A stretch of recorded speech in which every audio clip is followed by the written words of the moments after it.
Tu chutes, bam, bim, bam, bam, tac, tac, tac, tac, tac, un deuxième, Sarah tu remontes, J'essaie toujours d'aller chercher les limites physiques et mentales du corps humain.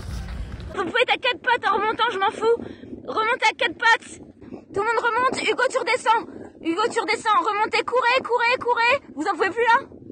Ok. Et c'est une pièce qui parle de l'épuisement, d'où le titre Fièvre, la montée en température des corps, ensemble.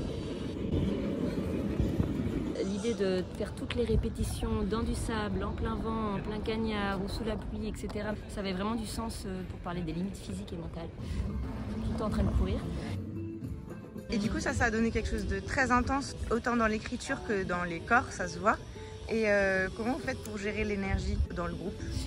Pour gérer l'énergie dans le groupe, on s'écoute énormément, donc il y a des partitions qui sont extrêmement précises. On essaie d'avoir intégré vraiment ces partitions pour, en deuxième étape de travail, c'est là qu'on rentre vraiment dans le travail, c'est quand il y a vraiment une écoute entre nous.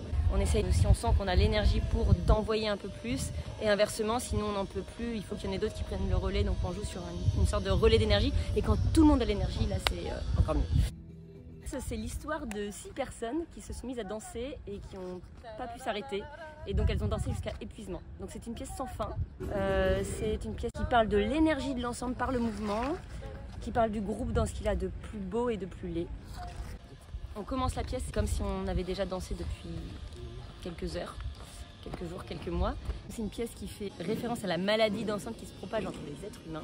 Donc ça peut faire aussi référence à la fièvre du samedi soir. Enfin, ça avait plein de sens. D'ailleurs, les journées de répétition, quand on les commence, on sait quand elles commencent, et on ne sait pas quand elles s'arrêtent.